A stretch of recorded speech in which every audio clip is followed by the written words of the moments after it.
जोहार नमस्कार। मैं सूरज कुमार आज फिर आप सबके बीच एक और नए वीडियो में। इस वीडियो में हम आपको एक पार्टी जो सदस्य हैं उन्होंने कल बहुत सारा ज्ञान दिया है झारखंड वासियों को, और हमारी पार्टी के ऊपर में भी बहुत सारी टिप्पणियां की हैं। तो हम इंतजार कर रहे थे कि शायद कहीं से उनको जवाब चला जाए, लेकिन नहीं आया। अंततः हमको बोलना पड़ा। तो हम अपनी पार्टी के लिए कल भी बोल रहे थे, आज भी बोल रहे थे। कुछ लोग को लगा कि हम बोलना बंद कर देंगे। अरे मेरा पार्टी है, हम बोलना बंद कैसे कर देंगे? सब कुछ लगाए हैं इसमें। तो मेरे पार्टी पे कोई सवाल खड़े करेगा तो उसको छोड़ देंगे? नीचे से ऊपर तक खोल देंगे उसको हम, और इसको खोलेंगे। सुनिए इस पूरे वीडियो को, और एक एक बात का उसका जवाब देंगे हम, और उसी के भाषा में तथ्यों के साथ जवाब देंगे। तो सुनिए इस वीडियो को पूरा, कैसे उनका जो प्रवचन था, उस प्रवचन में उन्होंने कितना कंफ्यूजन था, उस कंफ्यूजन को हम दूर कर देंगे। काहे कि वो वीडियो देखेंगे, और नहीं देखेंगे तो लिंक शेयर कर दीजिएगा आप लोग। तो चलिए वीडियो को शुरू करते हैं। उससे पहले आपसे निवेदन आग्रह है कि जो नए साथी देख रहे हैं वो चैनल को सब्सक्राइब कर लीजिए, और जो पुराने साथी देख रहे हैं वो प्रतिक्रिया जरूर लिखिएगा, और जो फेसबुक पेज पे देख रहे हैं वो पेज को फॉलो कर लीजिए और अपनी प्रतिक्रिया को जरूर लिखिएगा, और वीडियो को शेयर भी जरूर कर दीजिएगा ताकि दूसरे लोग भी देखें।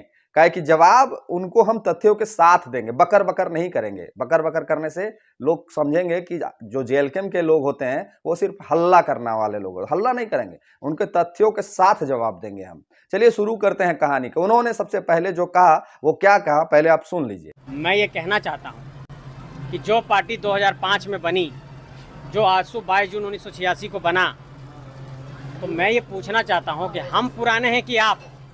और हमारे ही लोग जब आपके पास गए हैं कुछ लोग, तो इसका मतलब कि हमारा ही कॉन्सेप्ट वहाँ भी चल रहा होगा।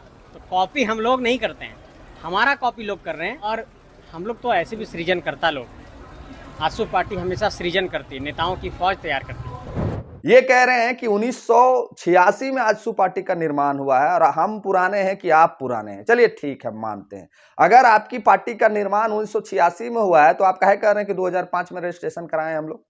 1986 में ही आजसू का रजिस्ट्रेशन हो चुका था, और आपने आजसू का नाम चोरी करके 2005 में रजिस्ट्रेशन कराया आजसू पार्टी के नाम से, जिसके खिलाफ आज भी सूर्य सिंह बिसरा डंके की चोट पे कहते हैं कि इन लोग के ऊपर में हम एफआईआर करेंगे, इन लोग के ऊपर में हम केस करेंगे। और इन्होंने भी अपने वक्त जो वाक्य होता है उस वाक्य में यह सिद्ध कर दिया कि ये लोग चोरी करके पार्टी का नाम बनाए। काहे कि इन्होंने कहा कि 1986 में आजसू पार्टी का निर्माण हुआ है, तो 1986 में अगर आजसू पार्टी का निर्माण हुआ है तो फिर ये 2005 का नाम क्यों लिए? और अगर 1986 में अगर आजसू बना है तो फिर सुदेश महतो 1986 के बाद जब पहली बार चुनाव लड़े तो आजसू से काहे नहीं लड़े, दूसरे दल से क्यों लड़े? फिर इनको क्या जरूरत आन पड़ी कि उसी पार्टी के नाम को चोरी करके 2005 में ये रजिस्ट्रेशन करवाते हैं और फिर एक पार्टी का निर्माण कर लेते हैं, जिसके खिलाफ आज भी सूर्य सिंह बेसरा बोलते हैं। आज भी इनका जो होता है कि केस कर देंगे सुप्रीम कोर्ट, हाई कोर्ट में। सूर्य सिंह बेसरा जो है वो नित्यदिन इन पे सवाल खड़ा करते हैं। ये बात भी इनको बताना चाहिए था। ये किसी पार्टी का नाम चोरी करके, किसी संगठन का नाम चोरी करके अपना संगठन का नाम बनाते हैं, और ये कहते हैं कि हम पुराने लोग हैं, हम बहुत ज्ञानी लोग हैं, हम बड़का आंदोलनकारी हैं, हम बहुत बड़का क्रांतिकारी हैं। तो भैया क्रांतिकारी आंदोलनकारी है ये थे, तो जैसे जेएलकेएम ने एक नई पार्टी का सृजन किया, जेएलकेएम झारखंड लोकतांत्रिक क्रांतिकारी मोर्चा, वैसे ही आजसू का नाम चोरी ना करके कोई और नाम रख लेते। तो आपको क्या करना था कि बना बनाया केला चाहिए था, और वो केला कौन दे सकता था? तो आजसू दे सकता था, ऑल झारखंड स्टूडेंट यूनियन दे सकता था, और उसका नाम चोरी करके आगे में वो छोटा सा टैग लगा दिए पार्टी। तो आजसू बना 2005 में आजसू पार्टी, और ये उनके पुराने लोग हैं। ठीक है, ये पहला उत्तर हो गया। आशा करते हैं कि आप संतुष्ट हैं। दूसरा प्रश्न का जो है वो भी सुन लीजिए। बाघमारा में इतनी बड़ी घटना हुई, कहते हैं मजदूरों की बात करते हैं, हम आंदोलनकारी हैं, जाकर के लोगों को हम हक और अधिकार दिलाते हैं। एक आवाज नहीं निकला, जाकर के मजदूरों के पास गए नहीं। ऐसे लोग दोहरे चरित्र के लोग हैं, ऐसे लोगों को पहचानना चाहिए। झारखंड की जनता से मेरा आग्रह है, इमोशनल फूल मत बनिए, भावुकता में मत बहिए। ऐसे लोग भेंट सेट और गेट। ये कह रहे हैं कि बाघमारा में हमारे पार्टी के नेता वहां नहीं पहुंचे। अरे भाई, बाघमारा का विधायक जो शत्रुघ्न महतो है वो आपका साथी है, यानी कि गठबंधन का साथी है। आपका सांसद वहां का चंद्र प्रकाश चौधरी आपका पार्टी का है, जो बहुत बड़े नेता है। तो हम ये जानना चाहते हैं कि आपके विधानसभा क्षेत्र में, आपके लोकसभा क्षेत्र में जब वो चाल घिरा, जब वहां अवैध माइनिंग हो रहा था, तो आपको कितना कमीशन जा रहा था उस अवैध माइनिंग से? ये भी झारखंड की जनता को जानना चाहिए। आप जो गरीब मजदूर के जान की कीमत कमीशन के रूप में ले रहे थे, वो उस समय कहां था जब वहां खनन चल रहा था? काहे कि बाघमारा के विधायक आपके हैं, बाघमारा के सांसद आपके हैं, तो आप उस समय प्रश्न को क्यों नहीं उठाए जब उस चाल से अवैध कोयला निकाला जा रहा था? तो कितना कमीशन आपके तक पहुंच रहा था, ये झारखंड की जनता भी जानना चाहती है। काहे कि उस कोयले का जो कमीशन है निश्चित तौर पे वहां के वर्तमान विधायक को भी जा रहा होगा, वर्तमान सांसद को भी जा रहा होगा, और अगर नहीं जा रहा होगा तो फिर ये लोग क्षेत्र में नहीं घूरते हैं, ये लोग मौत का इंतजार करते हैं कि मौत के बाद हम वहां पहुंचेंगे और मौत की राजनीति करेंगे। ये हम नहीं कह रहे हैं, आप खुद कह रहे हैं, क्योंकि बाघमारा की जो घटना है वो अगर डुमरी की घटना होती तो आप लोग तो बड़ा पैंट खोल के हल्ला करते, लेकिन बाघमारा का जो विधायक है वर्तमान में बीजेपी का विधायक है, और बाघमारा के जो सांसद हैं वो वर्तमान में आपके ही सांसद हैं, जो बहुत बड़े क्रांतिकारी हैं, बहुत बड़े नेता हैं। आप खुद बखान कर रहे हैं, उन्होंने कई एक नेता को बनाया, आप खुद बखान कर रहे हैं। तो सबसे पहले तो आपको ये झारखंड की जनता को बताना चाहिए कि जो अवैध माइनिंग जो हो रहा था, अवैध कोयला जो निकाला जा रहा था, वहां से कितना कमीशन आपके पार्टी को जा रहा था, ये भी झारखंड की जनता जानना चाहती है, क्योंकि वो मौत का जिम्मेवार वहां के विधायक और वहां के सांसद दोनों हैं। काहे कि ये दोनों के नजरअंदाज करके कभी कोयला माफिया कोयला नहीं निकाल सकते हैं, ये झूठ मूठ का हल्ला करते हैं। अगर आपको हल्ला करना ही था तो जिस समय अवैध माइनिंग हो रहा था उसी समय हल्ला करना चाहिए था, आपने तो किया नहीं। आपने इंतजार किया कि कब उसके अंदर में 16 लोग दबे, कब वो लोग का मौत हो, और कब हम जाके राजनीतिक करें, और कब जाके हम टाइगर का रूप ले लें। तो खैर ये तो इनकी बात है, इनकी बात का जवाब हम इन्हीं के तरीके से दे रहे हैं और तथ्यों के साथ दे रहे हैं, कोई हल्ला नहीं कर रहे हैं। काहे कि इनके ही विधायक बाघमारा में है और इनके ही सांसद बाघमारा में है। चलिए तीसरा जवाब इनको दे देते हैं। इनका तीसरा प्रश्न था कि हमारी पार्टी नेताओं का सृजन करती है। सुनिए, हम लोग तो ऐसे भी सृजन करता लोग, आजसू पार्टी हमेशा सृजन करती है, नेताओं की फौज तैयार करती है। आज झारखंड विधानसभा के अंदर 15 से 18 विधायक वैसे लोग हैं जो आजसू पार्टी से निकले हुए लोग हैं। आपके यहीं चंदन क्यारी के जो विधायक हैं आप देख लीजिए, आजसू पार्टी से निकले हैं। ऐसे बहुत सारे एग्जाम्पल हैं। कुछ मंत्री भी आजसू पार्टी से ताल्लुक़ रखे हुए लोग आज मंत्री बने हुए हैं। तो आजसू पार्टी नेताओं की फौज तैयार करती है, लीडरशिप देती है। इनका कहना है कि हमारे पार्टी नेताओं का सृजन करती है, और सृजन का मतलब समझ रहे हैं, बनाते हैं, नेता को हम बनाते हैं। अच्छा एक बात समझिए, चाणक्य इंस्टीट्यूट है, उस इंस्टीट्यूट का नाम बहुत बड़ा है। वो क्या करता है, हर वर्ष स्टूडेंट को पढ़ाता है, और स्टूडेंट को जेपीएससी आपका हो चाहे यूपीएससी हो, वहां से लोग पढ़ के आईएएस आईपीएस बनते हैं निश्चित तौर पे। लेकिन वो जो आईएएस आईपीएस बनते हैं वो कल भी चाणक्य का गुण गाते हैं कि हमने उस इंस्टीट्यूट से पढ़ा, उस टीचर ने हमें पढ़ाया और हम आज आईएएस आईपीएस बने। लेकिन दुर्भाग्य इनका देख लीजिए, ये जिस पार्टी को कह रहे हैं कि हमारी पार्टी ने नेताओं को बनाया है, मंत्री को बनाया है, विधायक को बनाया है, वो पार्टी इन्हीं के खिलाफ जाकर चुनाव लड़ते हैं। तो इनका बिहेवियर कैसा रहा होगा ये आप खुद आकलन लगा लीजिए कि जिस पार्टी ने उस व्यक्ति को नेता बनाया, जिस पार्टी ने उस व्यक्ति को मंत्री बनाया, जिस पार्टी ने उस व्यक्ति को विधायक बनाया, आज वही पार्टी के लोग इनके खिलाफ जाके चुनाव लड़ते हैं, वही पार्टी के लोग इनके खिलाफ आके बोलते हैं। तो जरा सोच लीजिए कि इनका आपसी जो संबंध होगा वो कितना बेहतर होगा कि इनके पार्टी ने उनको नेता बनाया और बाद में इन्हीं के पार्टी के खिलाफ जाके वो सारे लोग चुनाव लड़ते हैं। कल के डेट में ये भी इन्हीं के खिलाफ बोलने लगेंगे। ये इस पार्टी का इतिहास रहा है। ये नेता जरूर बना रहे हैं, लेकिन वो नेता इसी घर को छोड़ के इसी घर के खिलाफ चुनाव लड़ते हैं। ये इनको मंथन करने की जरूरत है। नए लोगों को जोड़ने से बेहतर है कि पुराने लोगों को वापस लेकर आया जाए। कहावत में एक हमारे दादा कहते थे कि आदमी का परिचय उससे पता चलता है कि उसके साथ कितने पुराने लोग होते हैं। आदमी का नेचर और स्वभाव का पता, उसका व्यवहार का पता उससे चलता है कि उसके साथ कितने पुराने लोग हैं। अगर उसके साथ पुराने लोग हैं तो निश्चित तौर पर वो एक अच्छा इंसान है, और अगर उसके साथ पुराने लोग नहीं हैं तो निश्चित तौर पे उस इंसान का कोई कदर नहीं है। उस इंसान का नेचर ऐसा है कि लोग आते हैं जाते हैं, आते हैं जाते हैं, लगे रहते हैं। जैसे हम लोग आज 3 वर्षों से अपनी पार्टी में सक्रिय रूप से काम कर रहे हैं, तो हमको पता है कि हमारा नेता बढ़िया है। तो इनके जो नेता हैं, ये नेता जरूर जनरेट कर रहे हैं, लेकिन वो नेता फिर इन्हीं के खिलाफ चुनाव लड़ रहे हैं। तो इसमें मंथन करने की जरूरत है इस नेता को कि काहे इनके पार्टी से छोड़ के लोग दूसरे पार्टी में चले जा रहे हैं, काहे इनके पार्टी से छोड़ के लोग इन्हीं के पार्टी के खिलाफ जाके विधायक और मंत्री बन जा रहे हैं। चलिए इनका और एक और प्रश्न ले लेते हैं। लोग आजसू के वजूद की बात कर रहे हैं, वोटों के आधार पर मूल्यांकन करते होंगे। हम 10 सीटों पर चुनाव लड़े और 10 सीटों पर लड़कर के लगभग 5 लाख मत हम लोगों ने प्राप्त किया। अब वोटों को अगर औसत के दृष्टिकोण से देखेंगे तो अगर हम 81 सीटों पर लड़ते तो जो लोग आज दावा कर रहे हैं कि हमारा इतना वोट आ गया, उन 81 सीटों पर हमको भी उतना मत आ जाता। तो हम तो 81 सीटों पर लड़े नहीं, हम तो 10 सीटों पर लड़े। तो 10 सीटों पर अगर लगभग 5 लाख वोट हमको आया है और हमारे एक सांसद हैं, एक विधायक हैं, हमारे पास एक्स डिप्टी चीफ मिनिस्टर हैं, और इतना बड़ा संगठन है। झारखंड के 264 प्रखंडों में आजसू की उपस्थिति है, 48 शहरी नगर निकाय में उपस्थिति है, 24 जिले में उपस्थिति है, 5 प्रमंडलों में उपस्थिति है, 32,623 गांवों तक आजसू के कार्यकर्ता हैं। तो आजसू का वजूद खत्म हो जाएगा ऐसा लगता है? आजसू नस नस में है, ये कभी खत्म होने वाला नहीं है। ये कहते हैं कि इनकी पार्टी जब चुनाव लड़ी 2024 में तो 10 सीटों से लड़ी और लगभग 5 लाख वोट लेकर आई। इनकी पार्टी 2024 में जब चुनाव लड़ी और 10 लाख वोट लेकर आई, माफ कीजिएगा 5 लाख वोट लेकर आई। ये कहने का मतलब इनका तात्पर्य यह था कि अगर इनकी पार्टी 81 सीटों से चुनाव लड़ती तो हमारी पार्टी ने जितना वोट लेकर आया था उतना से ज्यादा वोट ये लेकर आते। चलिए अच्छी बात है। एक तथ्य पेश करना चाहेंगे आप लोग के बीच में। इनकी पार्टी, जिनको जिनको नहीं पता है हम बता देते हैं, इनकी पार्टी ने 2019 के चुनाव में बीजेपी से अलग होकर चुनाव ये लोग 53 सीटों से लड़े थे। आपको हम याद दिला दे रहे, तथ्य भी है, गूगल कर लीजिएगा, मिल जाएगा आराम से। 2019 में इन्होंने बीजेपी से अलग होकर 53 सीटों से चुनाव लड़ा और 2 सीट चुनाव में जीते। तब इनको 12 लाख कुछ हजार वोट पूरे झारखंड में 53 सीटों से मिला। तो चलिए इनकी ही बात को मान लेते हैं। 2024 में 10 सीटों में 5 लाख और 53 सीटों में लगभग 12 लाख।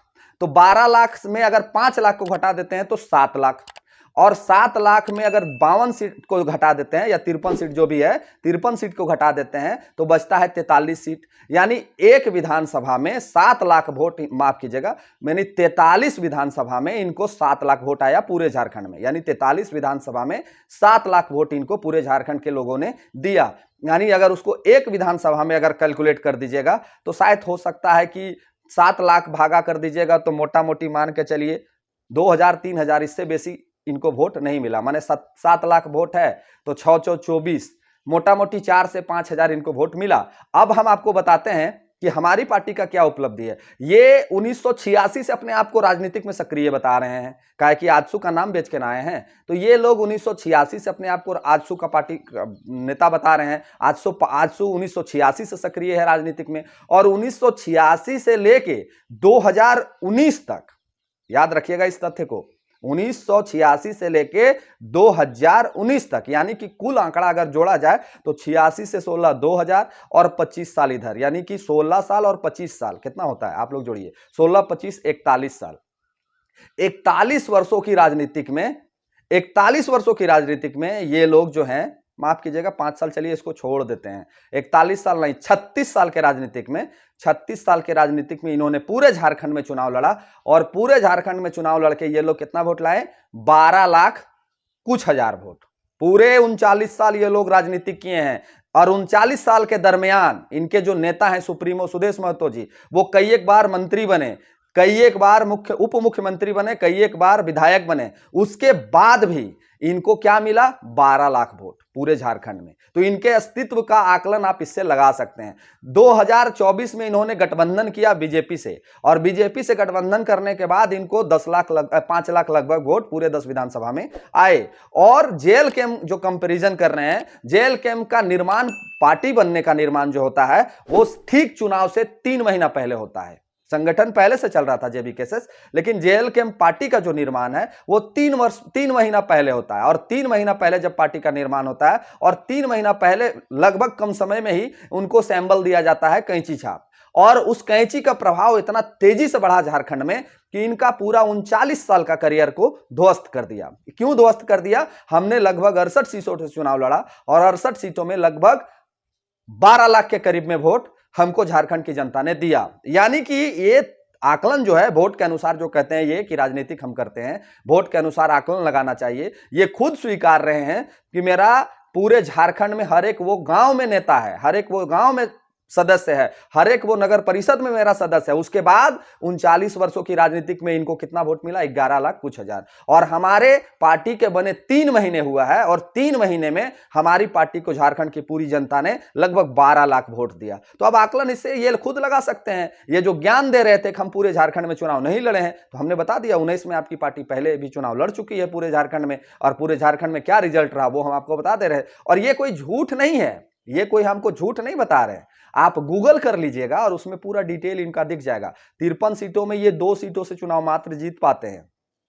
39 वर्षों की पार्टी 53 सीटों से चुनाव लड़ती है और 2 सीट ही मात्र जीत पाते हैं। तो ये इनकी इतिहास रही है, क्या कि इतिहास बड़ा चिल्ला रहे थे, हमने भी इनका इतिहास ही रख दिया सामने में। अब आपको बताते हैं कि ये जो हमारी पार्टी को कहे कि हम लोग अभी चूजा हैं। जैसे क्या हुआ कि ये राजनीति के चूजा हैं, अभी अभी निकले हैं, तो झारखंड के राजनीतिक इतिहास को देखे नहीं है। चंद्रप्रकाश चौधरी कौन है उनको पता नहीं है। पता कर लीजिए कि रामगढ़ में जब बीडीओ और सीओ और एसपी और डीसी को भी दिखाना पड़ता था तेवर, तो चंद्रप्रकाश चौधरी दिखाते थे। तो चंद्रप्रकाश चौधरी आज के तो नेता है नहीं, 30-40 साल पुराने नेता हैं। तो 30-40 साल पुराने नेता को आप कहेंगे कि हमारा आप कॉपी कर रहे हैं, तो ये तो शर्मिंदगी की बात है, ये तथ्यात्मक तौर पर भी गलत है। आज आप राजनीति में आए हैं और कह रहे हैं कि हमारा कॉपी कर रहे हैं। चंद्रप्रकाश चौधरी जैसे नेता नेताओं की फौज तैयार करते हैं। ये इनका भाषा का मर्यादा जो कहे हम लोग अभी चूजा हैं, चलिए ठीक है, हम लोग अभी चूजा हैं। तो जब आपको चूजे का भी एक्सप्लेनेशन कर देते हैं, इसको शायद नहीं पता होगा, हम पोल्ट्री लाइन से आते हैं तो हमको बेहतर पता है कि एक चूजा का क्या दायित्व होता है।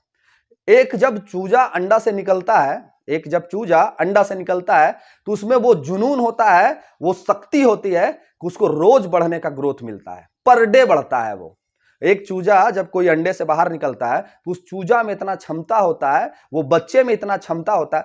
चूजा यानी बच्चा, निश्चित तौर पे ये इन्होंने सही कहा, चूजा यानी बच्चा।